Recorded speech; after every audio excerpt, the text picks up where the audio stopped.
اور جب ہم نے فرشتوں کو حکم دیا کہ آدم کے آگے سجدہ کرو تو وہ سب سجدے میں گر پڑے مگر شیطان نے انکار کیا اور غرور میں آ کر کافر بن گیا۔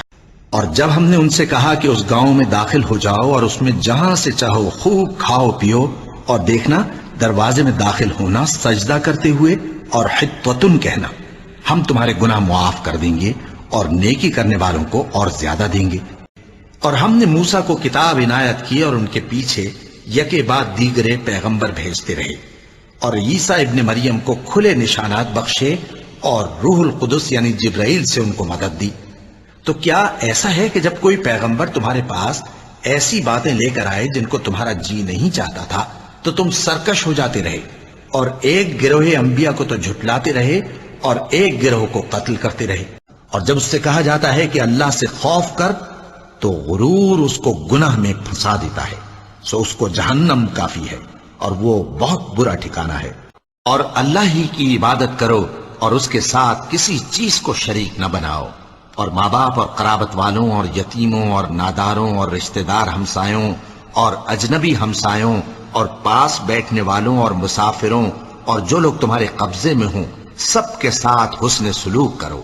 بے شک اللہ تکبر کرنے والے بڑائی مارنے والے کو دوست نہیں رکھتا۔ اور ان سے عہد لینے کو ہم نے ان پر کوہ طور اٹھا کھڑا کیا اور انہیں حکم دیا کہ شہر کے دروازے میں داخل ہونا تو سجدہ کرتے ہوئے داخل ہونا، اور یہ بھی حکم دیا کہ ہفتے کے دن مچھلیاں پکڑنے میں تجاوز یعنی حکم کے خلاف نہ کرنا۔ مسیح اس بات سے عار نہیں رکھتے کہ اللہ کے بندے ہوں، اور نہ مقرب فرشتے عار رکھتے ہیں، اور جو شخص اللہ کا بندہ ہونے کو موجب عار سمجھے اور سرکشی کرے تو اللہ سب لوگوں کو اپنے پاس جمع کر لے گا۔ اب جو لوگ ایمان لائے اور نیک کام کرتے رہے وہ ان کو ان کا پورا پورا بدلہ دے گا اور اپنے فضل سے کچھ زیادہ بھی عنایت کرے گا، اور جنہوں نے بندہ ہونے سے عار و انکار اور تکبر کیا تو ان کو وہ تکلیف دینے والا عذاب دے گا، اور وہ اللہ کے سوا اپنا کوئی حامی اور کوئی مددگار نہ پائیں گے۔ اے پیغمبر، تم دیکھو گے کہ مومنوں کے ساتھ سب سے زیادہ دشمنی کرنے والے یہودی اور مشرک ہیں، اور دوستی کے لحاظ سے مومنوں سے قریب تر ان لوگوں کو پاؤ گے جو کہتے ہیں کہ ہم نصارہ ہیں، یہ اس لیے کہ ان میں عالم بھی ہیں اور مشائخ بھی، اور یہ کہ یہ تکبر نہیں کرتے۔ اور اس سے بڑھ کر ظالم کون ہوگا جو اللہ پر جھوٹ باندھے یا یہ کہے کہ مجھ پر وحی آئی ہے حالانکہ اس پر کچھ بھی وحی نہ آئی ہو، اور جو یہ کہے کہ جس طرح کی کتاب اللہ نے نازل کی ہے اسی طرح کی میں بھی بنا لیتا ہوں۔ اور کاش تم ان ظالم یعنی مشرک لوگوں کو اس وقت دیکھو جب موت کی سختیوں میں مبتلا ہوں اور فرشتے ان کی طرف ہاتھ بڑھا رہے ہوں کہ نکالو اپنی جانیں، آج تم کو ذلت کے عذاب کی سزا دی جائے گی اس لیے کہ تم اللہ پر جھوٹ بولا کرتے تھے اور اس کی آیتوں سے سرکشی کرتے تھے۔ فرمایا تو بہشت سے اتر جا، تجھے شایع نہیں کہ یہاں تکبر کرے، پس نکل جا کہ تو ذلیل لوگوں میں سے ہے۔ اور جنہوں نے ہماری آیتوں کو جھٹلایا اور ان سے سرتابی کی وہی دوزخی ہیں کہ ہمیشہ اس میں جلتے رہیں۔ جن لوگوں نے ہماری آیتوں کو جھٹلایا اور ان سے سرتابی کی ان کے لیے نہ آسمان کے دروازے کھولے جائیں گے اور نہ وہ بہشت میں داخل ہوں گے یہاں تک کہ اونٹ سوئی کے ناکے میں سے نکل جائے، اور گناہگاروں کو ہم ایسی ہی سزا دیا کرتے ہیں۔ اور اہل اعراف کافر لوگوں کو جنہیں ان کی صورتوں سے شناخت کرتے ہوں گے پکاریں گے اور کہیں گے کہ آج نہ تو تمہاری جماعت ہی تمہارے کچھ کام آئی اور نہ تمہارا تکبر ہی سود مند ہوا۔ جو لوگ زمین میں ناحق تکبر کرتے ہیں ان کو اپنی آیتوں سے پھیر دوں گا،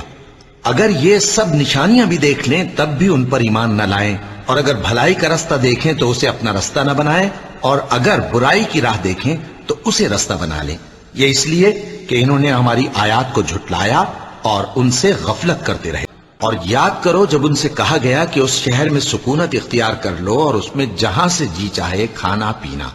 اور ہاں شہر میں جانا تو حطتن کہنا، اور دروازے میں داخل ہونا تو سجدہ کرتے ہوئے، تو ہم تمہارے گناہ معاف کر دیں گے اور نیکی کرنے والوں کو اور زیادہ دیں گے۔ جو لوگ تمہارے پروردگار کے پاس ہیں وہ اس کی عبادت سے روگردانی نہیں کرتے اور اس پاک ذات کو یاد کرتے اور اس کے آگے سجدے کرتے رہتے ہیں۔ اللہ نے بہت سے موقعوں پر تم کو مدد دی ہے، اور جنگ حنین کے دن جب کہ تم کو اپنی جماعت کی کثرت پر غرہ تھا تو وہ تمہارے کچھ بھی کام نہ آئی، اور زمین باوجود اپنی فراخی کے تم پر تنگ ہو گئی، پھر تم پیٹ پھیر گئے۔ اور اگر تکلیف پہنچنے کے بعد آسائش کا مزہ چکھائیں تو خوش ہو کر کہتا ہے کہ سب سختیاں مجھ سے دور ہو گئیں۔ بے شک وہ ہے ہی خوشی میں مست ہو جانے والا، بڑا فخر جتانے والا۔ لوگو، تمہارا معبود تو ایک ہی معبود ہے، سو جو لوگ آخرت پر ایمان نہیں رکھتے ان کے دل انکار کر رہے ہیں اور وہ سرکش ہو رہے ہیں۔ یہ جو کچھ چھپاتے ہیں اور جو ظاہر کرتے ہیں اللہ ضرور اس کو جانتا ہے۔ وہ سرکشوں کو ہرگز پسند نہیں کرتا۔ سو دوزخ کے دروازوں میں داخل ہو جاؤ، ہمیشہ اس میں رہو گے۔ اب تکبر کرنے والوں کا برا ٹھکانہ ہے۔ اور تمام جاندار جو آسمانوں میں ہیں اور جو زمین میں ہیں سب اللہ کے آگے سجدہ کرتے ہیں، اور فرشتے بھی، اور وہ ذرا غرور نہیں کرتے۔ اور زمین پر اکڑ کر اور تن کر مت چل کہ تو زمین کو پھاڑ تو نہیں ڈالے گا اور نہ لمبا ہو کر پہاڑوں کی چوٹی تک پہنچ جائے گا۔ اور جو لوگ آسمانوں میں اور جو زمین میں ہیں سب اسی کا مال ہیں، اور جو فرشتے اس کے پاس ہیں وہ اس کی عبادت سے نہ تکبر کرتے ہیں اور نہ اکتاتی، اور تکبر سے گردن موڑ لیتا ہے تاکہ لوگوں کو اللہ کے رستے سے گمراہ کر دے۔ اس کے لیے دنیا میں ذلت ہے، اور قیامت کے دن ہم اسے عذاب آتش سوزاں کا مزہ چکھائیں گے۔ اور جو لوگ ہم سے ملنے کی امید نہیں رکھتے کہتے ہیں کہ ہم پر فرشتے کیوں نہ نازل کیے گئے، یا ہم آنکھ سے اپنے پروردگار کو دیکھ لیں۔ یہ اپنے خیال میں بڑائی رکھتے ہیں اور اسی بنا پر بڑے سرکش ہو رہے ہیں۔ اے پیغمبر، کیا تم نے اس شخص کو دیکھا جس نے اپنی خواہش نفس کو اپنا معبود بنا رکھا ہے؟ تو کیا تم اس کے ذمہ دار ہو سکتے ہو؟ بعد اس کے یہ کہ مجھ سے سرکشی نہ کرو اور مطیع و فرما بردار ہو کر میرے پاس چلے آؤ، اور تکبر کرتے ہوئے لوگوں کے سامنے گال نہ پھلانا اور زمین میں اکڑ کر نہ چلنا، اس لیے کہ اللہ کسی اترانے والے شیخی خورے کو پسند نہیں کرتا۔ اور اپنی چال میں اعتدال کیے رہنا، اور بولتے وقت ذرا آواز نیچی رکھنا، کیونکہ بہت اونچی آواز گدھوں کی سی ہے، اور کچھ شک نہیں کہ سب سے بری آواز گدھوں کی ہوتی ہے۔ ہماری آیتوں پر تو وہی لوگ ایمان لاتے ہیں کہ جب ان کو ان کے ذریعے نصیحت کی جاتی ہے تو سجدے میں گر پڑتے اور اپنے پروردگار کی تعریف کے ساتھ تسبیح کرتے ہیں اور غرور نہیں کرتے۔ چونکہ آیت سجدہ تلاوت کی گئی ہے لہذا سامعین پر سجدہ واجب ہے، مگر جو لوگ کافر ہیں وہ غرور اور مخالفت میں پڑے، مگر ابلیس کہ وہ اکڑ بیٹھا اور کافروں میں ہو گئے۔ اللہ نے فرمایا کہ اے ابلیس، جس شخص کو میں نے اپنے ہاتھوں سے بنایا اس کے آگے سجدہ کرنے سے تجھے کس چیز نے منع کیا؟ کیا تو غرور میں آ گیا یا اونچے درجے والوں میں تھا؟ جو لوگ بغیر کسی دلیل کے جو ان کے پاس آئی ہو اللہ کی آیتوں میں جھگڑتے ہیں ان کے دلوں میں اور کچھ نہیں، ایسی بڑائی ہے جس کو وہ پہنچنے والے نہیں۔ تو اللہ کی پناہ مانگو، بے شک وہ سننے والا ہے، دیکھنے والا ہے۔ اب جہنم کے دروازوں میں داخل ہو جاؤ، ہمیشہ اسی میں رہو گے، سو متکبروں کا کیا برا ٹھکانہ ہے۔ پھر اگر یہ منہ پھیر لیں تو ہم نے تم کو ان پر نگہبان بنا کر نہیں بھیجا، تمہارا کام تو صرف احکام کا پہنچا دینا ہے۔ اور جب ہم انسان کو اپنی رحمت کا مزہ چکھاتے ہیں تو وہ اس سے خوش ہو جاتا ہے، اور اگر ان کو انہی کے اعمال کے سبب کوئی سختی پہنچتی ہے تو سب احسانوں کو بھول جاتا ہے۔ بے شک انسان بڑا ناشکرا ہے کہ اللہ کی آیتیں اس کو پڑھ کر سنائی جاتی ہیں تو ان کو سن تو لیتا ہے، مگر پھر غرور سے ضد کرتا ہے کہ گویا ان کو سنا ہی نہیں۔ سو ایسے شخص کو دکھ دینے والے عذاب کی خوشخبری سنا دو۔ بھلا تم نے اس شخص کو دیکھا جس نے اپنی خواہش کو اپنا معبود بنا رکھا ہے اور باوجود جاننے بوجھنے کے گمراہ ہو رہا ہے، تو اللہ نے بھی اس کو گمراہ رہنے دیا اور اس کے کانوں اور دل پر مہر لگا دی اور اس کی آنکھوں پر پردہ ڈال دیا۔ اب اللہ کے سوا اس کو کون راہ پر لا سکتا ہے؟ تو کیا تم لوگ نصیحت نہیں حاصل کرتے؟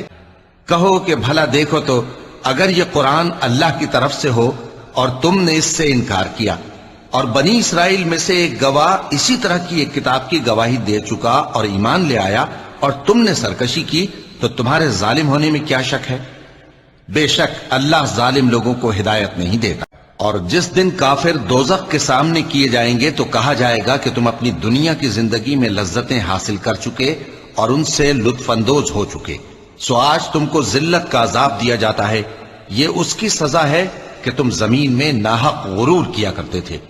اور اس کی کہ بد کرداری کرتے تھے، کہیں گے کہ اس سے پہلے ہم اپنے گھر میں اللہ سے ڈرتے رہتے تھے تو اللہ نے ہم پر احسان فرمایا اور دوزخ کی گرم ہوا کے عذاب سے ہمیں بچا لیا، تاکہ جو فائدہ تمہیں حاصل نہ ہو سکا اس کا غم نہ کھایا کرو، اور جو تم کو اس نے دیا ہو اس پر اترایا نہ کرو، اور اللہ کسی اترانے اور شیخی بگاڑنے والے کو دوست نہیں رکھتا۔ پھر اپنے گھر والوں کے پاس اکڑتا ہوا چل دیا اور دوزخ میں داخل ہو گیا۔ وہ اپنے اہل و عیال ہی میں مگن رہتا تھا۔